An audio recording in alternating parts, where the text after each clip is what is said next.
My name's Haley, and at 29, I found myself standing in an opulent hotel suite in the heart of Miami. Floor to ceiling windows gleaming with sunlight, the Atlantic stretching wide and shimmering outside. It was meant to be the vacation of a lifetime. A meticulously planned escape from reality, a gesture of love and gratitude toward my family.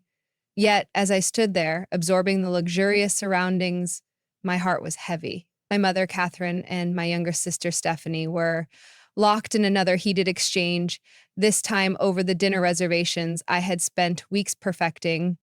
Their voices bounced off the high ceilings, each word like a scratch across the carefully constructed image of the perfect trip. And then came the blow, sharp and unexpected. My mother turned to me, her face taut with irritation. Just stop ruining everything. If you can't get along with your sister, then maybe you should just leave. The words hit harder than any slap could have. They didn't just sting, they unraveled me. Tears pressed at the corners of my eyes, not from anger, but from heartbreak. I had invested more than money into this trip.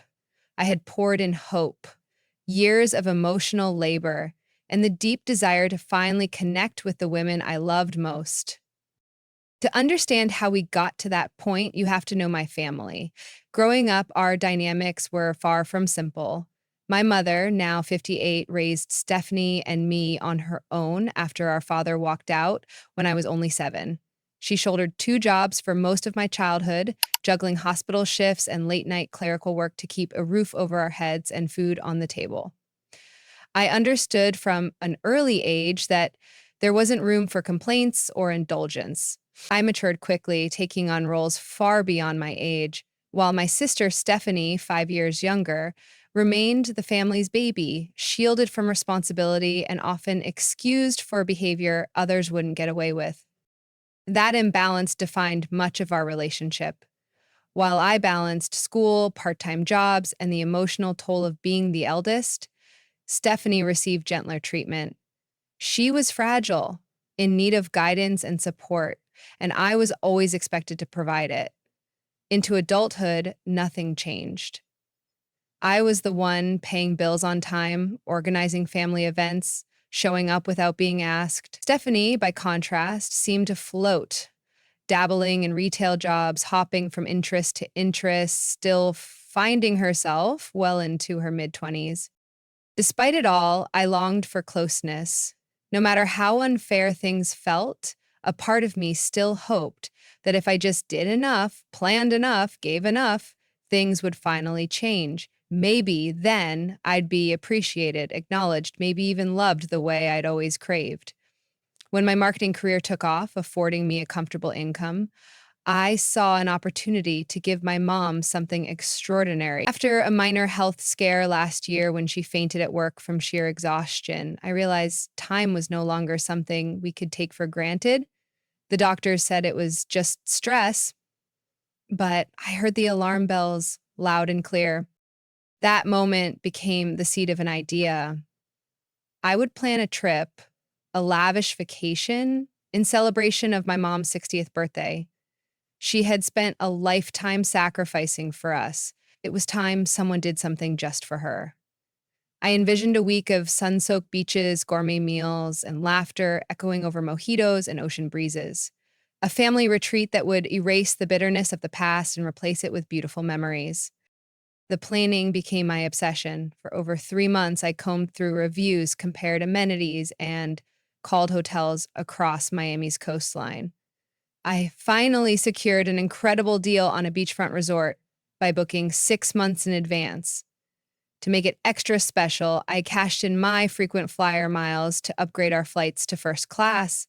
I wanted Mom to have that experience, the pampered luxury she never afforded herself. I combed restaurant menus for options that met her low sodium needs while also accommodating Stephanie's notoriously picky palate. I created laminated, color-coded itineraries, complete with contingencies for rainy days and last-minute changes. All told, I invested nearly $7,000, 0 cents of my personal savings into this gift. Mom added what she could, around $1,500, 0 cents. And Stephanie offered to cover a few meals, though I had my doubts she'd follow through. The moment I announced the trip, the complaints started. Stephanie was the first to gripe. "Why does the flight have to be so early?" she whined. "You know I'm not a morning person." It was the only departure available that allowed for our upgrades. Yet explaining this felt like trying to justify a felony. Instead of appreciation, I was met with groans. "Couldn't you have found something more reasonable?" Mom asked, siding with Stephanie. I felt the familiar sting of being misunderstood and undervalued, but I pushed it aside. This trip wasn't about me, it was about celebrating Mom. That mantra became my emotional armor. Still, the criticisms kept rolling in. Mom expressed doubts about the hotel location, even after I showed her dozens of five-star reviews. "Your cousin Janet said the beach can be rowdy and loud," she said, casting suspicion on my carefully vetted choice. Hmm. Stephanie started bombarding me with last-minute requests. "Let's do a party boat instead of the sunset cruise," or "Can we skip the reservation and hit this club I found?" Each message disrupted the itinerary I'd labored over for weeks. I made changes where I could, forfeiting deposits just to keep the peace.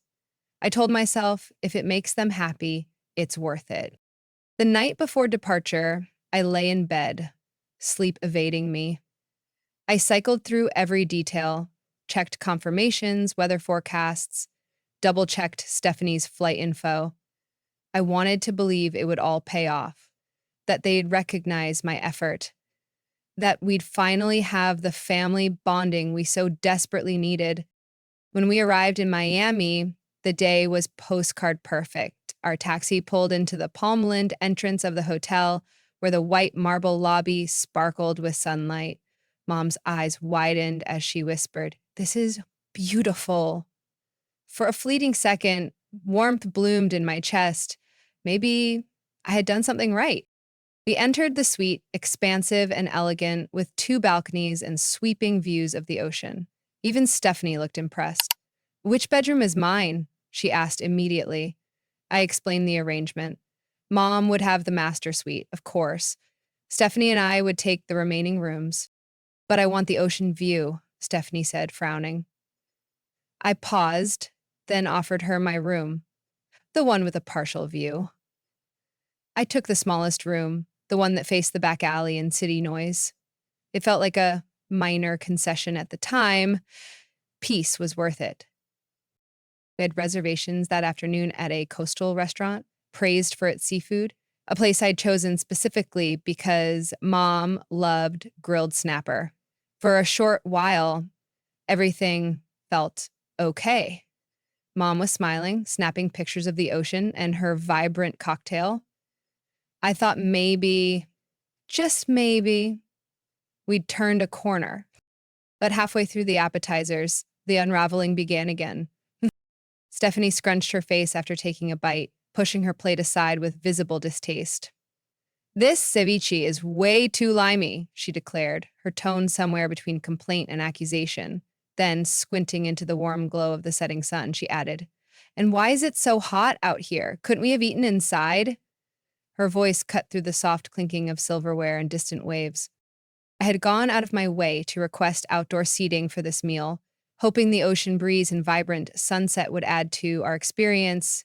The reviews had raved about this patio, how it overlooked the sea with its gentle surf and framed the horizon like a painting.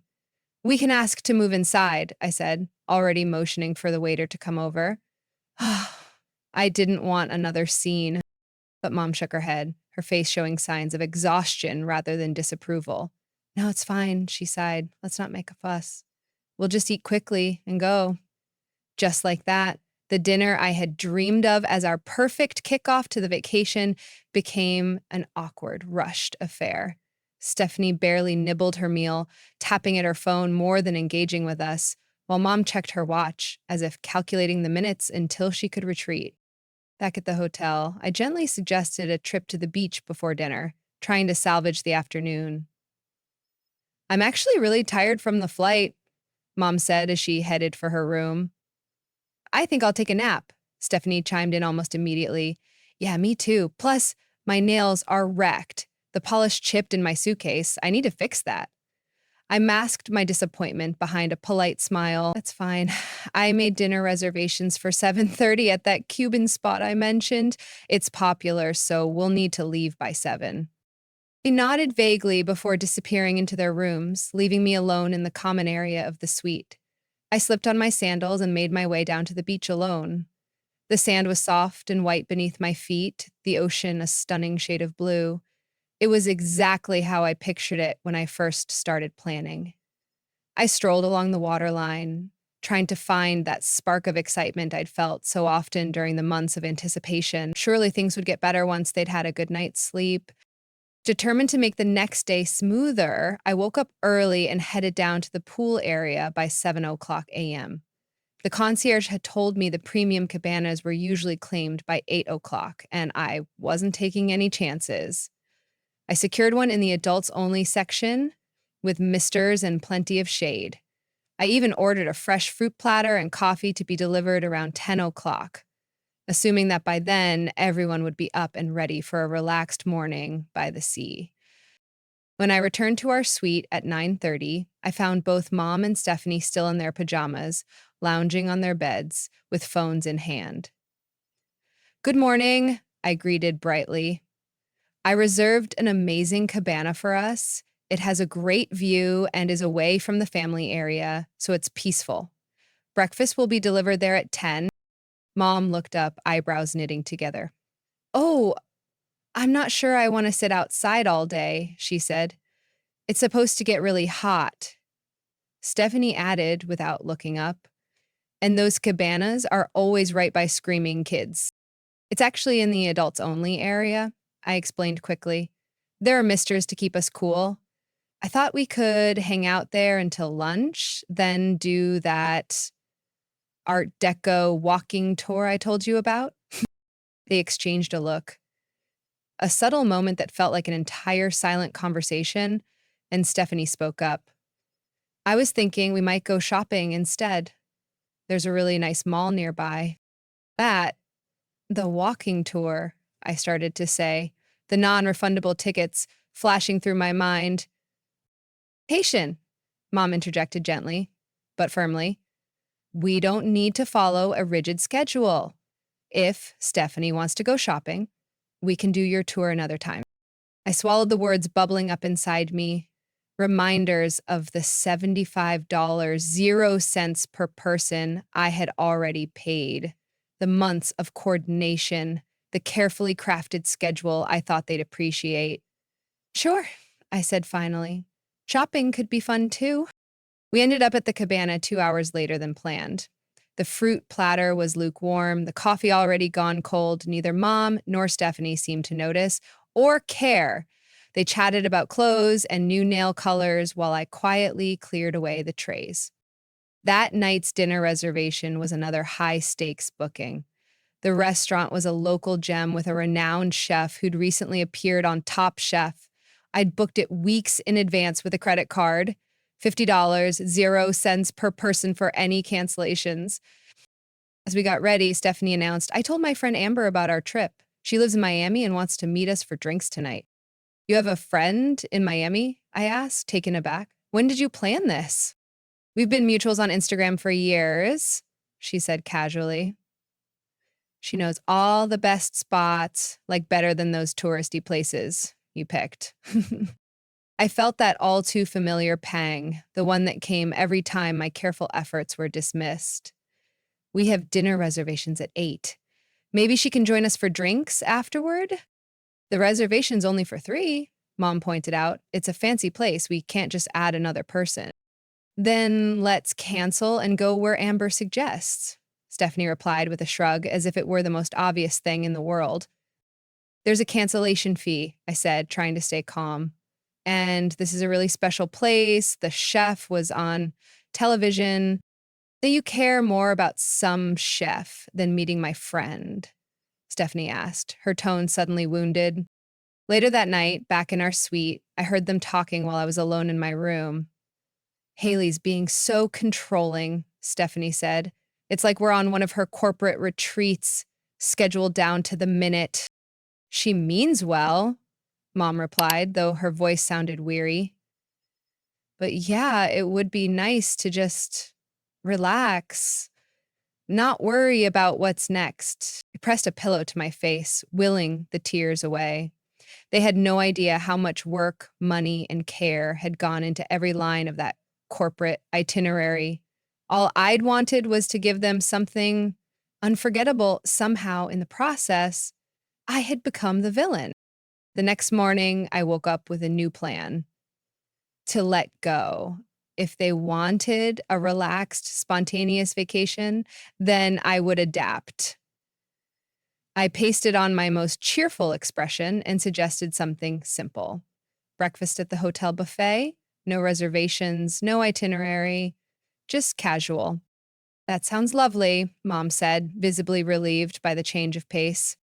We filled our plates with pineapple slices, guava pastries, and scrambled eggs.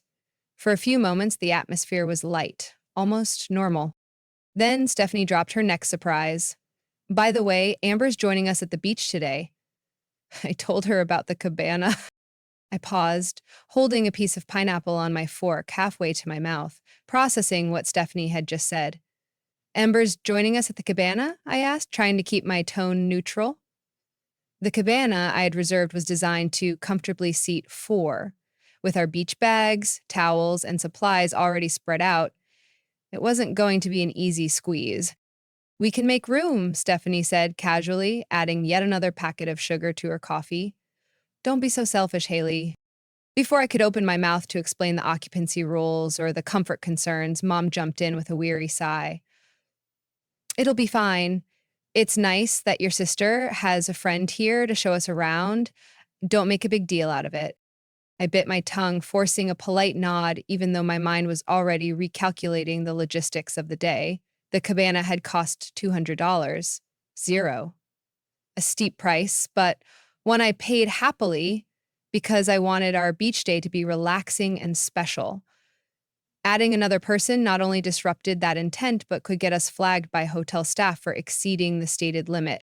After breakfast, we returned to the suite to change for the beach. The plan was to spend the morning by the ocean, soaking in some sun, before heading to a boat tour I had booked for 2:00 p.m. It wasn't just any boat ride. It included dolphin watching and snorkeling near a coral reef. At $150, 0 cents per person, it had been the most expensive excursion on the itinerary and was completely non-refundable. As Mom rubbed sunscreen into her arms, she asked, "What time do we need to leave the beach to get ready for the tour?" "We should leave by 1:00, I answered. "That gives us time to change and get to the marina on time." Stephanie rolled her eyes. "That's not much time at the beach. Can't we just reschedule the boat thing?" I kept my voice calm. They're booked solid for the rest of the week, and it's non-refundable. Plus, the reviews are amazing. People almost always see dolphins, and the reef has all kinds of tropical fish. Fine, Stephanie muttered with a dramatic sigh, like I'd just suggested an afternoon of dentist appointments. At the beach, Amber was already lounging near our cabana when we arrived. She was tall, bronzed, and wore confidence like perfume.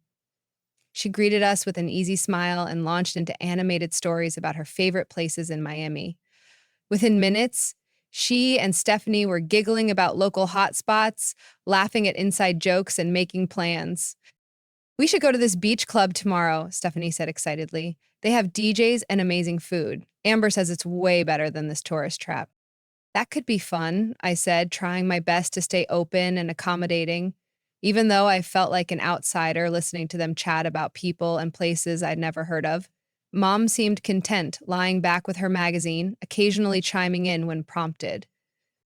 Around 12:45, I gently reminded everyone that we'd need to start packing up for the boat tour.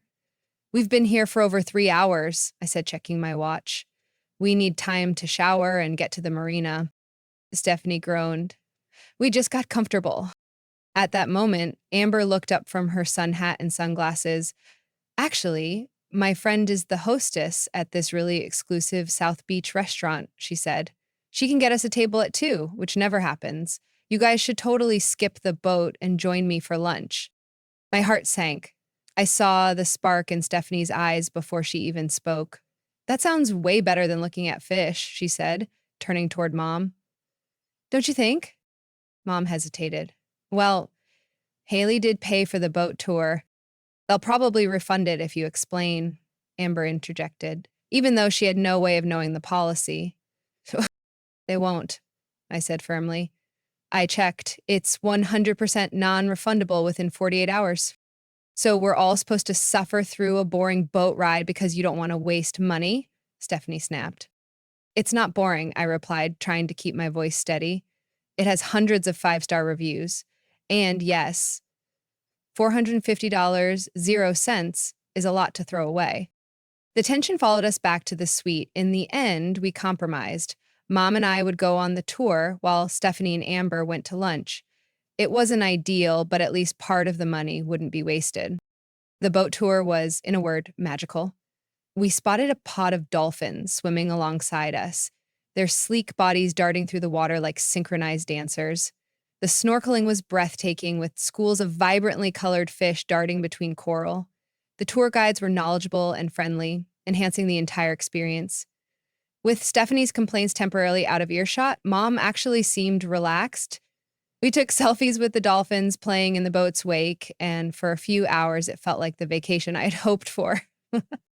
This was wonderful, Haley, Mom said as we disembarked. I'm really glad we didn't cancel. Her words warmed me, reigniting the hope that this trip wasn't a total loss. But that hope dimmed the moment we returned to the hotel. Stephanie was sprawled across the couch, phone in hand. How was lunch? Mom asked. Oh, amazing, she beamed. Ember knows everyone.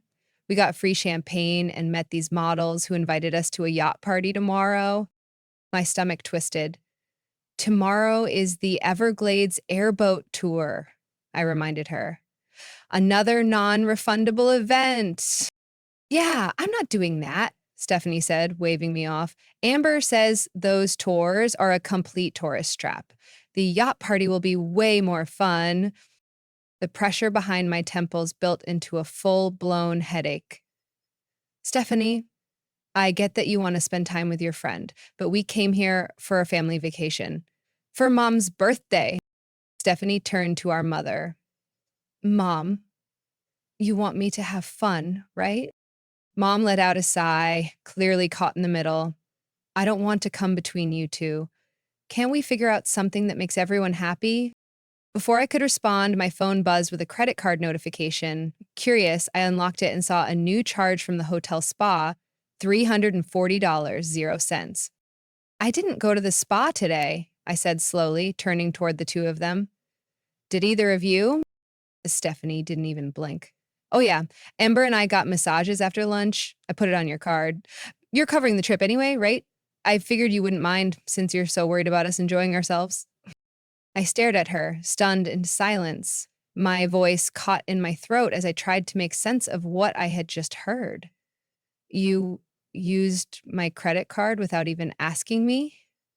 My words finally emerged, brittle with disbelief.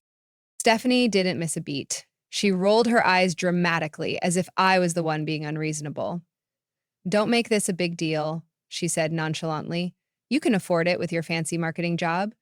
Just think of it as your contribution to making sure I enjoy this vacation. My contribution? Something inside me snapped. The carefully contained frustration I'd been bottling up since the start of the trip finally spilled over. I've already paid for the flights, the hotel, and every single activity. I've spent months planning this trip down to the smallest detail. What have you contributed, Stephanie, besides nonstop complaints? There you go again, she shot back, eyes narrowing. Always making everything about money. Not all of us have high-paying jobs, Haley. Some of us are still figuring things out. Girls, please, Mom interjected, raising her voice just enough to break the tension. Let's not fight. Stephanie, you should have asked before using your sister's card. Haley, I'm sure she'll pay you back. We both knew that wasn't true. Stephanie never paid anyone back. The moment passed, but the anger lingered like static in the air. Later that evening, while Mom and Stephanie got ready for dinner, I stepped out onto the balcony. Alone under a sky streaked with vivid oranges and pinks, I looked out over the ocean. The view was breathtaking, just as I had hoped it would be, but I couldn't enjoy it. Tears of frustration welled up in my eyes. I had scrimped and saved for nearly a year to afford this trip. I had poured hours into researching hotels, activities, restaurants, trying to craft the perfect experience, and somehow I had become the enemy. To them, I was the overbearing, money obsessed sister who was ruining everyone's good time.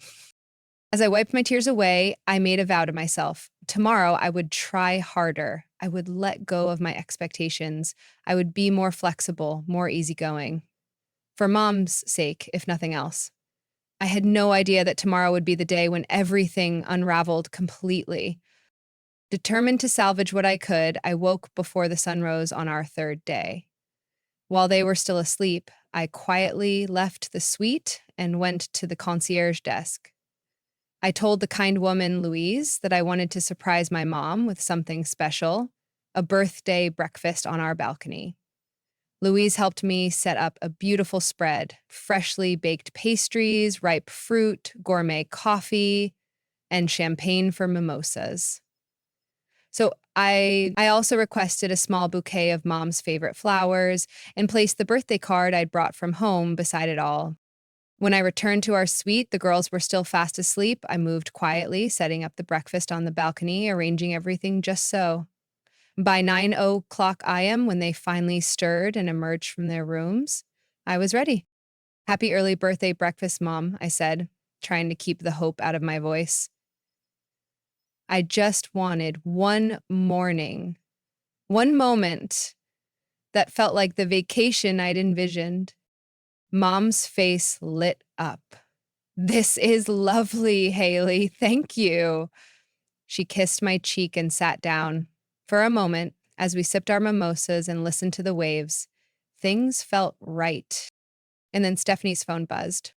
Ember says the beach club I told you about has a special event today, she announced, eyes lighting up. She can put us on the VIP list. We should definitely go. I hesitated. I actually already booked a cabana at Laya Beach Club for today. It's supposed to be really peaceful and the service is excellent. I picked it because Mom said she wanted to relax today. But this other one is where all the celebrities go, Stephanie argued. It's going to be way cooler. I don't care about celebrities, Mom said, surprising both of us. But I trust Stephanie's friend. She's local. She knows the good places. There it was again, that sinking feeling. Another plan, another deposit, tossed aside like it meant nothing. I'll call and see if we can switch, I said, my smile tight. As expected, Laya Beach Club wouldn't refund the $150 0 cents deposit. Amber's preferred spot, meanwhile, charged $500 0 cents just for the VIP cabana and required a minimum $300 0 cents spend on food and drinks. When I mentioned the cost, Stephanie waved it off. It's totally worth it, she said. The people watching alone is amazing. I didn't bother pointing out that this would completely obliterate our day's budget. Instead, I quietly calculated which of my own bills I'd have to delay paying next month to cover it. We took a taxi to the new beach club. Stephanie was buzzing with excitement, talking nonstop about all the celebrities she hoped to spot. Mom seemed to catch her energy, smiling and nodding along. I stayed silent, trying to keep a positive attitude despite the unease growing in my chest. When we arrived, the entrance was packed with glamorous people in designer swimwear. Amber was already there, waving us over with exaggerated enthusiasm. She air-kissed Stephanie, greeted Mom with syrupy sweetness, and acted like we were old friends. I've heard so much about you, she gushed to Mom. Happy birthday. Never mind that Stephanie had met her just 2 days ago. Amber led us past the line to the roped-off entrance where a stern man with a clipboard stood. She leaned in, whispered something to him, and after a moment, he nodded and unhooked the velvet rope. Stephanie shot me a smug look, as though this entire charade somehow proved her right about everything. Inside, the scene was pure chaos. Music pounded from a nearby DJ booth. People lounged in lavish cabanas, danced beside the pool, and posed for selfies. It was everything I had tried to avoid. Amber escorted us to our cabana, front and center, but directly next to the speakers, blasting music so loud we had to shout to hear each other. Mom looked startled, but said nothing. And Stephanie was already pulling out her phone to start filming the scene. This wasn't what I'd planned, not even close. The music thudded so violently I could feel every beat reverberating through my chest like distant thunder. Isn't this amazing? Stephanie yelled over the pulsating bass, her face lit with excitement. Mom nodded faintly, but I caught the wince she tried to hide when the bass dropped especially hard. She was clearly putting on a brave face, trying to blend in with the atmosphere, but this wasn't her scene. I knew it, and deep down, so did she. A sharply dressed waiter approached our cabana, holding a sleek tablet. "Welcome to Azure," he said with a practiced smile. "Minimum spend for this cabana is $300, 0 cents. Would you like to start a tab?" I sighed and handed over my credit card without protest. "Can we possibly move to one farther from the speakers?" I asked, leaning closer so he could hear me. "It's my mom's birthday, and we'd really like to be able to talk." He looked at me like I had just asked to shut down the entire club. "These are our premium cabanas," he said curtly. "If you're looking for a quieter space, the hotel pool might be more your speed." Amber laughed. "That's just how it works here. It's exclusive for a reason, sweetheart." I clenched my jaw and tried to smile. We settled in, and I did my best to make the experience bearable.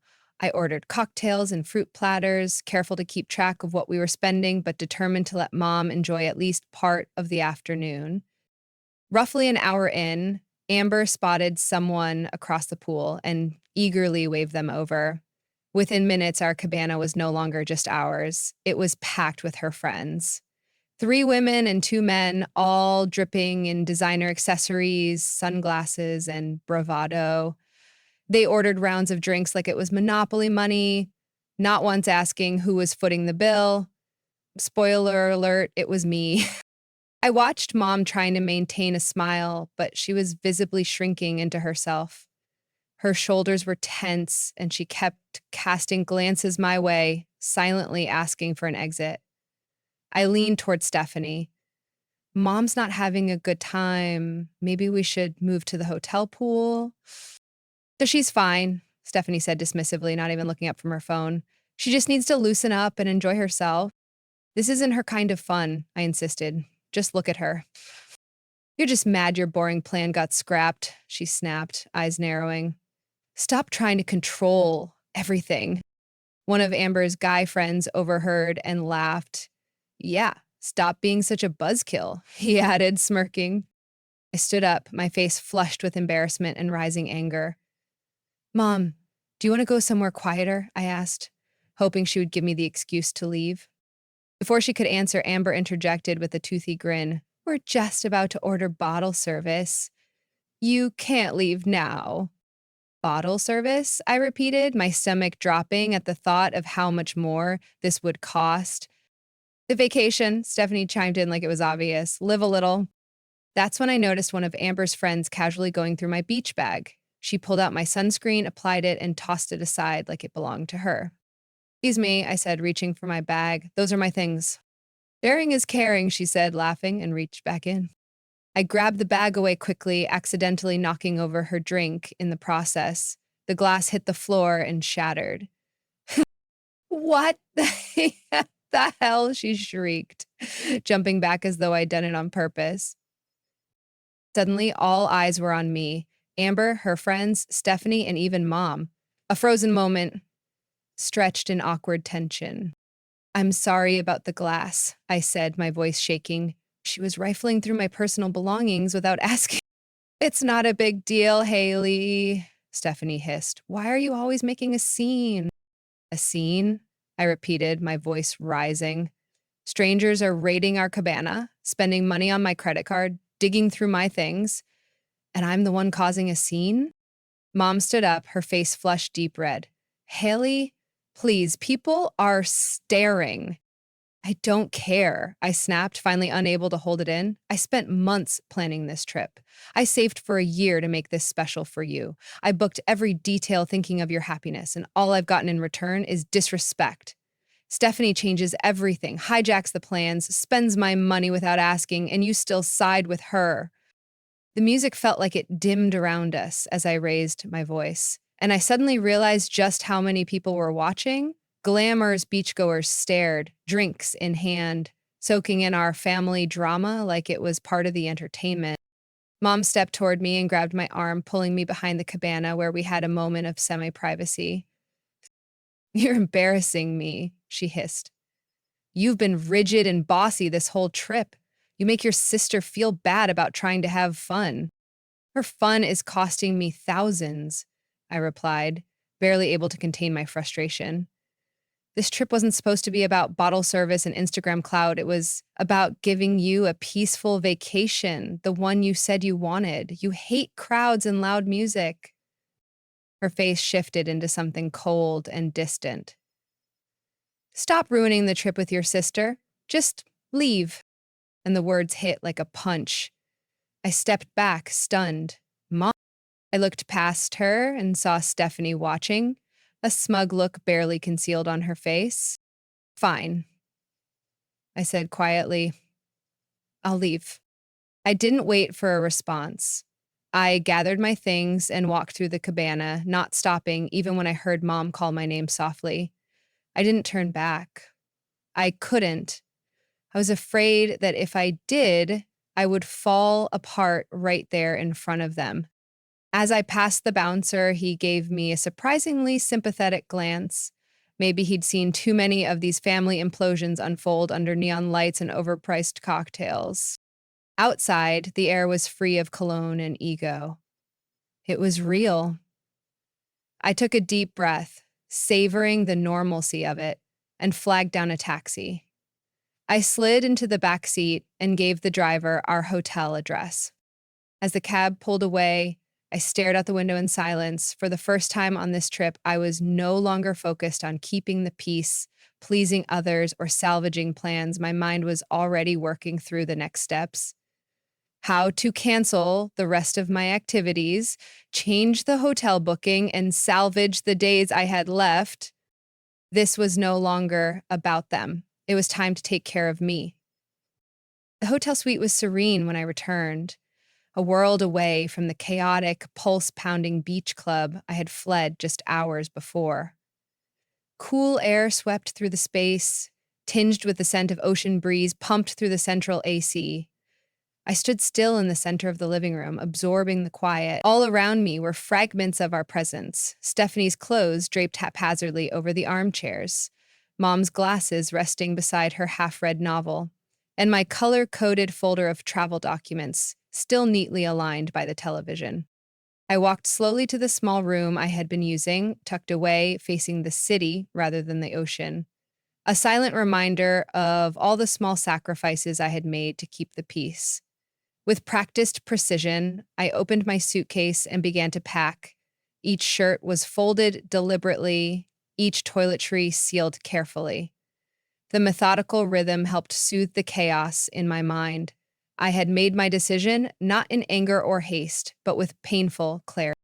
Mom had asked me to leave.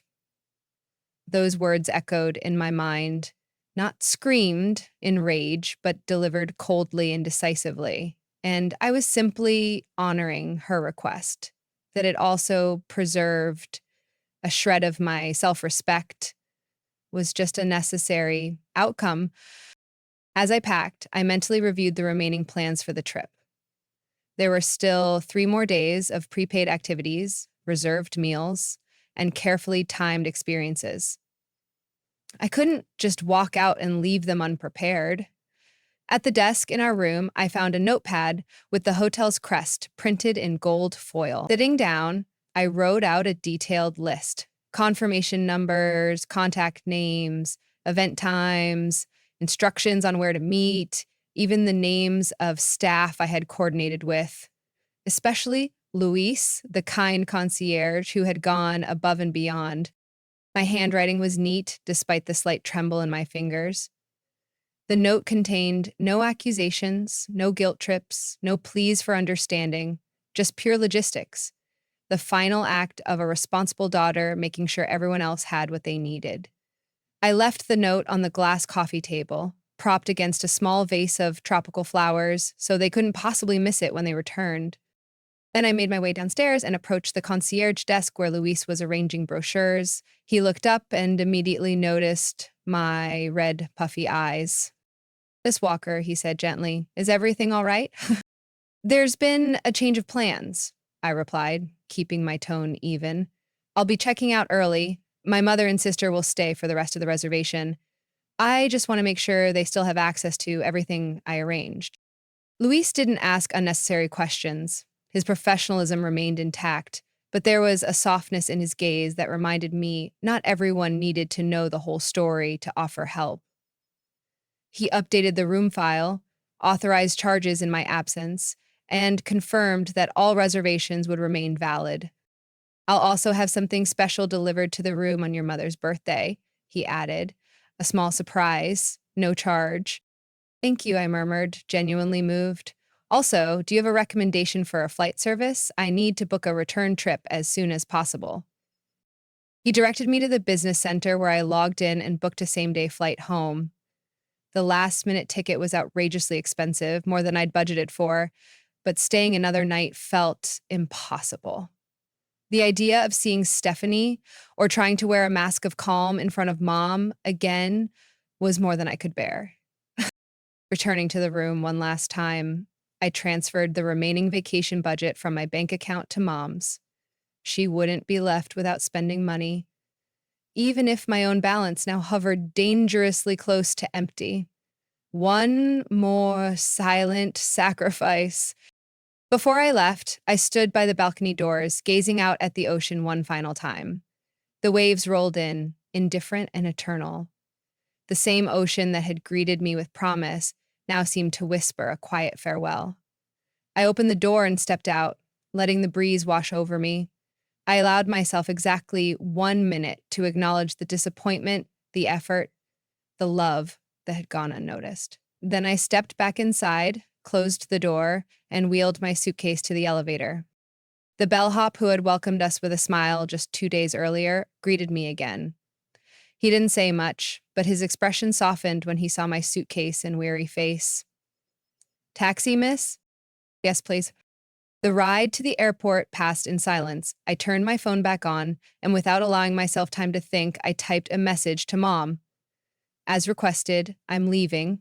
All reservations are still valid. Enjoy the rest of your trip.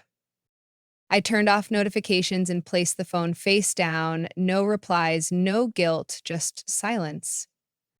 At the airport, everything blurred. Security, the overpriced sandwich I couldn't taste, the waiting area filled with strangers bound for destinations I no longer cared about.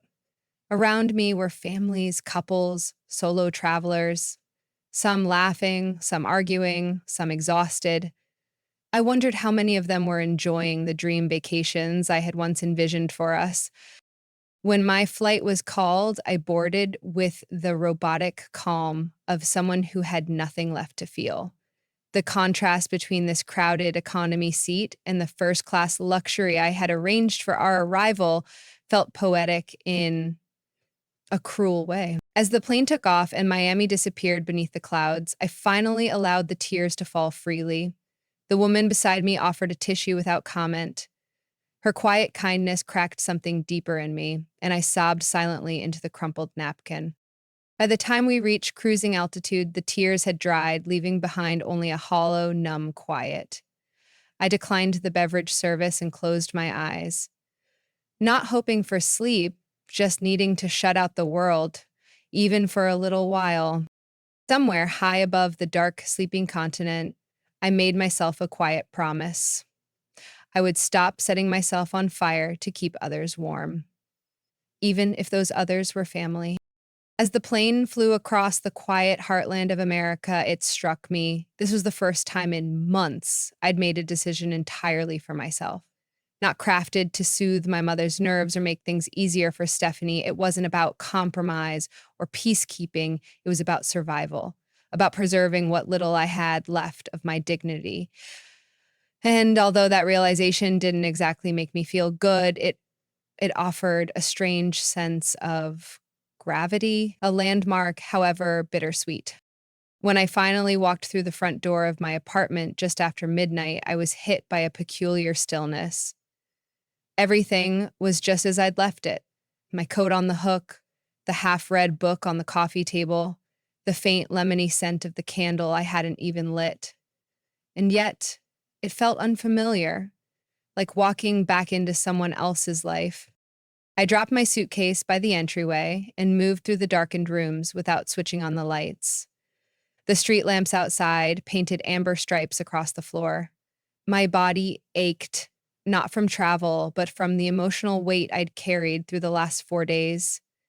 In my bedroom, I didn't even bother changing out of my clothes.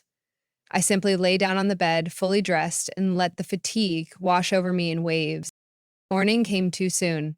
I woke up disoriented, the heaviness in my chest returning before my eyes had even opened fully. I reached for my phone. It was just after 10 a.m., 17 missed calls, 12 from Mom, 5 from Stephanie, and countless unread texts. I turned the screen face down and buried it under a pillow.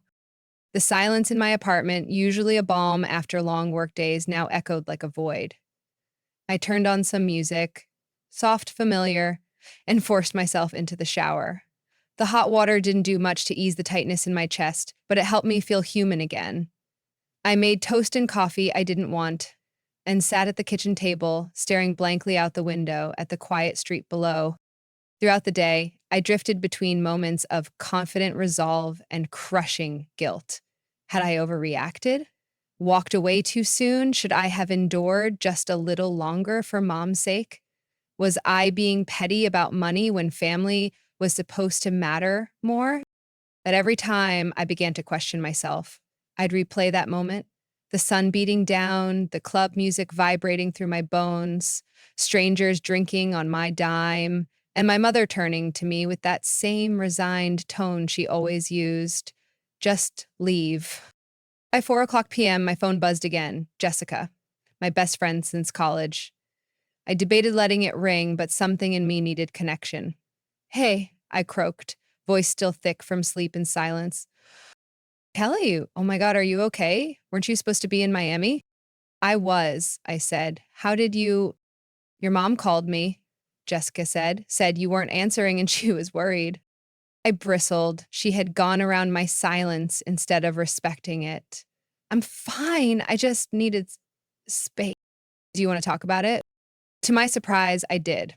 I spilled everything, the planning, the sacrifices, Stephanie's friend, the ruined activities, the spa charge, the emotional ambush at the beach club, the way my mother's eyes had hardened and how easily she'd asked me to go. When I finished, Jessica was quiet for a beat, then she said, I'm coming over, with wine. An hour later, she appeared at my door carrying a bottle of Merlot, a bag of Thai takeout, and a pint of chocolate ice cream. We curled up on my couch, barefoot and comfort-worn, eating pad Thai straight from the boxes and sipping wine from mismatched mugs. I showed her the texts. Mom's frantic messages that started angry, I can't believe you would be so selfish, shifted into confusion, where are you? Are you coming back? And finally landed on desperation. Please just let us know you're safe. Stephanie's were more biting. Way to ruin Mom's birthday, followed by, you really made it all about yourself. Congrats. Jessica scrolled through them, shaking her head. You know what's missing from every single message, she asked? A single apology, a single thank you, or even a we miss you. Just blame. Her words cut through something tangled and tight in me. The validation hit harder than expected. I keep wondering if I overreacted, I admitted. Maybe I should have been more Don't. Her voice was firm. Haley, you spent months planning this trip. You paid for most of it. You tried to make everyone happy, and when it didn't go perfectly, they let you carry the blame. Your sister used your credit card. Your mom sided with her again. You didn't overreact. If anything, you underreacted until you couldn't anymore. We stayed up for hours. For the first time since the trip began, I felt myself start to breathe normally again. When she left that night, she hugged me tighter than usual. I clung back, grateful in ways I couldn't quite express. And the next morning, my phone lit up again, a Facebook notification. I opened the app and saw a new post from Mom. It was a slideshow of smiling vacation photos. Her and Stephanie on the beach, at restaurants, laughing in the cabana. The caption read, "Wonderful Miami birthday trip with Stephanie. Missing Haley, who had to leave early for work. Wish you were still here with us, honey." It was a master stroke of subtle manipulation. Publicly polished, privately cold, I stared at the screen for a long moment, then closed the app and placed the phone on the windowsill. And just like that, I knew something in me had shifted permanently. The roles we played, the dynamics I'd tried so hard to navigate, they were broken. Maybe not beyond repair, but no longer sustainable. Not if I wanted to hold on to who I was becoming. That evening, I found myself pulling out my laptop, not for work, not to plan, but to write. Not an itinerary, not an email, just thoughts. I opened a blank document and began typing whatever came to mind. I wrote about the weight of responsibility, the invisible pressure to keep everyone happy, and the deep-rooted yearning to be seen and appreciated. I wrote about the heartbreak of realizing your love is mistaken for obligation and your generosity for a given. Somewhere between paragraphs, I started to cry again. Not the hot, angry tears from before, but slow, quiet ones that came from somewhere deeper. These were tears of mourning, not just for the vacation, but for the version of my family I had always hoped could exist. I cried for the little girl who stepped into adulthood too soon, who learned to anticipate everyone's needs before her own. By midnight, I had typed nearly 4 pages. I didn't know what I'd do with it, if anything, but it felt like a start. The next day, I let myself sleep in. I took a long walk through my neighborhood, bought fresh flowers from the corner market, and allowed myself a tiny luxury, a pastry and a cappuccino from my favorite cafe. As I sat by the window, watching the world move around me, I felt something rare and precious, a sliver of peace, a moment without guilt or urgency. Back at home, I lit that lemon-scented candle I hadn't touched before the trip and took a long bath. I replayed Jessica's words in my mind, letting them sink deeper. You didn't overreact. You underreacted until you couldn't anymore. She was right. I had bent over backward until I broke, and now I was piecing myself back together, slowly, gently, on my own terms. I didn't respond to any more texts, not yet. Maybe not for a while. For once, I wasn't rushing to fix everything. I was choosing me. The curated illusion hit me like a sucker punch. There it was, on my screen. An album titled Miami Magic, full of sun-soaked pictures of my mother and sister, laughing over cocktails at restaurants I had booked, posing in front of murals I had researched, lounging in the cabana I had reserved and paid for. No trace of conflict. No mention of the screaming match that led to my departure. No explanation for why I wasn't in any of the photos. The caption read, "Wonderful birthday trip with my beautiful daughter Stephanie. We miss you, Haley." Just me? It didn't look that way. My name was an afterthought, a footnote to maintain appearances. And yet, that casual omission stung more than if they'd left me out entirely. Just as I was trying to steady myself from the wave of hurt, my phone vibrated. A call from Linda, Mom's best friend since college. I hadn't expected to hear from her. Warily, I picked up. Haley, it's Linda. I just wanted to check in on you, sweetie. Your mom called me this morning. Bracing myself for another ambush via concerned third party, I replied, I'm okay, Linda. Just needed some space. I figured, she said, her tone unexpectedly warm. I've known your mom for over 30 years and I love her, but I also know how she can be, with both you and Stephanie. She called me yesterday in a panic, said you stormed off after a disagreement, but I had a hunch there was more to it. Something in her voice, calm, experienced, maternal, made my defenses drop. I gave her a quick rundown of what had happened. Not the emotional rawness, but the key facts. The months of planning, the endless compromises, the last straw at the beach club. She didn't interrupt, just listened. Then she sighed, long and slow. That sounds about right, she murmured. Last night, she called me in tears. They were trying to use one of the dinner reservations you made, and apparently the restaurant didn't have their names on the list. It was under yours. Then this morning, she was frantic again because they couldn't find the confirmation for a boat tour. I exhaled, the tiniest flicker of vindication lighting in my chest. I left detailed instructions, printed copies. It was all in the folder. I'm sure you did, Linda said, but you know your mom and technology. And Stephanie's never been great with follow through. Without you, they're, well, lost. The image of the two of them fumbling through my meticulously planned itinerary stirred conflicting emotions. On one hand, it felt satisfying. They were finally realizing how much I had done. On the other hand, I felt guilt creep in. I hadn't wanted them to fail. I had only wanted them to appreciate me. They'll figure it out, I mumbled, more to reassure myself than her. Maybe, Linda said with a note of doubt, but that's not why I called.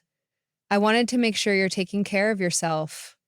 Your mom and Stephanie can be a lot. You've always been the one who smooths things over. That takes a toll, Haley. Her understanding cracked something in me, and tears pooled again. I'm trying. Well, keep trying, and remember, just because they're family doesn't mean you have to keep giving until there's nothing left of you. You deserve respect and gratitude, especially from them. After we hung up, I opened Instagram out of morbid curiosity. Stephanie had posted a stream of stories, selfies at the pool, clinking glasses with Amber, a slow pan of mom awkwardly dancing at some outdoor restaurant. At first, it hurt. It looked like they were having the time of their lives without me, just like I'd feared. But then, something in the background of one story stopped me cold. Mom, sitting at a beach bar, staring out toward the ocean, her face unguarded. And for once, it wasn't composed or smiling. It was weary, lost, sad. The sight pierced through all the anger. She wasn't okay. 5 days after I'd left Miami, I was chopping vegetables for dinner when the doorbell rang. I wasn't expecting anyone, and for a moment I debated pretending not to be home. But curiosity won. I opened the door to find them, Mom and Stephanie. No fanfare, no suitcase in hand, just them, looking utterly travel-worn and uncertain. You were supposed to be in Miami for 2 more days, I said.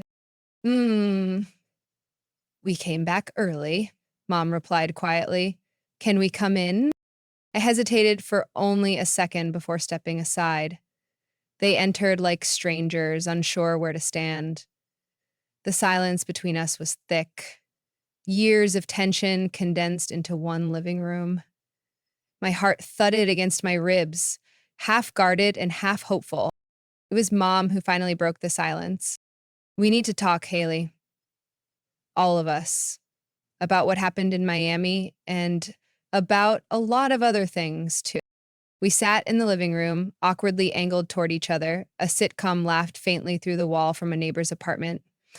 None of us laughed. Why did you come back early? I asked, keeping my voice even. They exchanged a glance. Stephanie spoke first, which surprised me. The trip fell apart after you left. Mom nodded. We missed the sunset cruise because we couldn't find the meeting point. Then we got lost trying to find the restaurant you'd booked. I left instructions, I said, the bitterness impossible to hide. They were there, Mom said, but we didn't realize how much we were relying on you until you weren't there. We tried to go to the Everglades tour the next day, Stephanie added. We even made it to the meeting spot this time, but the tour company said the reservation couldn't be adjusted last minute. It was non-refundable. I raised an eyebrow. That was $300, 0 cents gone. Another piece of my effort wasted. So we spent the day by the hotel pool, Mom finished, her voice quieter now. That's when I really started thinking about what you did for us, about how little appreciation we showed, and about how we made you feel. There was a tremor in her voice I hadn't heard in years. Stephanie shifted in her seat. I was awful to you. I get that now. I stared at her, unsure if I'd heard correctly. Her voice was small but genuine. You were, I admitted. But so were you, Mom. You took her side every time. You told me to leave. I know, Mom said, and I was wrong. I said it in frustration. But I didn't mean for you to really go. But I did, I said quietly, because it was the first time I chose myself. Stephanie met my eyes, really met them, for the first time since she'd arrived at my apartment. Her expression was stripped of defensiveness, free of smugness, for once just honest. I was jealous, she admitted softly. You always have everything so together, your career, your apartment, your plans. I didn't mean to hijack the trip, Haley. I invited Amber because I thought it would make me look cool, like I had my own thing going on too. I didn't stop to think about how it might affect everything you'd planned. Mom nodded, her face heavy with remorse, and I enabled her. I've spent so many years worrying that Stephanie would feel less than or left behind that I ended up being unfair to you. I saw you as the strong one, the one who could handle it. But that doesn't mean you should have had to. Tears gathered behind my eyes, stinging. I didn't want to cry. Not yet. You told me to leave, I said, my voice cracking as I looked at Mom. After everything I did to make that trip special. For your birthday. You told me to leave. Her face crumpled. I know. I was embarrassed by the scene we were causing, and I lashed out. I was angry and overwhelmed, and I took it out on the wrong person. I should have stood up for you. Instead, I did what I've always done. I took the path of least resistance. I took Stephanie's side. Again. I am so sorry, Haley. Deeply, deep. There it was, the apology I hadn't dared to hope for, and with it, the tears I'd been holding back finally came, rolling down my cheeks in hot, silent waves. Do you have any idea how much that hurt? I whispered. To be dismissed like that? Like I was the problem? After all the time I spent planning, the thousands of dollars I spent, the love I poured into every detail. I just wanted you to have something beautiful. Mom's eyes filled too. We don't deserve your forgiveness, she said, voice trembling. But we're asking for it anyway. Stephanie added, and we're going to pay you back for the trip, every dollar. I shook my head. I don't care about the money, I said instinctively, even though in truth, part of me did. We know, Mom replied, but this isn't just about the money. It's about respect, about showing you that we understand now and that we're serious about making things right. The hours that followed were some of the most painful and healing I'd ever experienced. We talked deep into the night, unpacking years of resentment and imbalance. We peeled back the layers of our family dynamic like old wallpaper, revealing the structural cracks beneath. Mom admitted she had always leaned more heavily on me, not because she loved me more, but because she thought I could take it. She confessed that she'd felt a sense of guilt towards Stephanie, believing she needed extra care, and that guilt had warped how she parented us. Stephanie acknowledged that she had knowingly played into the role of the baby, using it to her advantage, whether that meant dodging responsibility or skating by on lowered expectations. I shared how invisible that had made me feel, how isolating it was to always be the one holding things together, the one expected to sacrifice without recognition. I told them how lonely it had been to be the capable one. There were tears, there were moments when voices rose, when old defensive instincts flared, but something had shifted. We were no longer talking past each other. We were finally hearing one another. 2 weeks later, we walked into our first session with a family therapist. It was mom's idea that surprised both me and Stephanie. We need help, she had said bluntly. We've built a dynamic that's hurting us all, and I don't want to lose either of my daughters because I didn't know how to be fair to both of you. Therapy wasn't easy. It dredged up old wounds, forced us to examine patterns we'd been blind to for decades, but it was also transformative. For the first time, mom began treating me and Stephanie as equals, not just in expectations, but in affection too. She stopped assuming I would handle everything, and she began trusting Stephanie to step up. And to her credit, Stephanie did. She got a more stable job, started budgeting, and began taking genuine responsibility for herself. And I, perhaps the hardest change of all, learned how to state my needs without apologizing for them. 6 months after the disastrous Miami trip, mom tentatively suggested another family getaway. Nothing extravagant, something local, a test run, she joked nervously. We agreed on a weekend at a small lakeside cabin, just a few hours' drive away. The planning this time was collaborative. We divided responsibilities clearly. Stephanie volunteered to handle the food planning and shopping, and she did, diligently, with a level of care I had never seen from her before. The weekend wasn't perfect. Old habits don't disappear overnight, but when a disagreement about the day's schedule came up, instead of descending into passive aggressive sniping or outright yelling, we talked it through, like adults, like equals. On our final evening, as we sat on the porch wrapped in blankets, watching the sun dip below the lake's surface, mom raised her glass. To Haley, she said, her voice warm with something I hadn't heard in it before. True appreciation. Who taught us that sometimes walking away is the bravest thing you can do? Thank you for giving us another chance. Stephanie joined in, lifting her glass, and to not taking each other for granted ever again. As our glasses clinked together, I felt something shift inside me. A release, a settling. For the first time, I truly felt seen, respected, valued, not just for what I did, but for who I was. The Miami trip had been a disaster, a heartbreak, but it had also been the necessary rupture that allowed us to rebuild something better. What I've learned through this journey is simple but powerful. Sometimes the hardest boundaries to set are with the people we love most. But real love includes respect. It includes accountability. It includes listening. And sometimes the most loving thing you can do for yourself and for others is to say enough. If you're watching this and recognizing your own family in these words, I want you to know this. Change is possible, but it requires honesty. It requires effort. And sometimes it requires walking away, not to punish, but to protect yourself. The worth isn't measured by how much you can endure. It's measured by how true you remain to yourself, even when it's hard, especially when it's hard.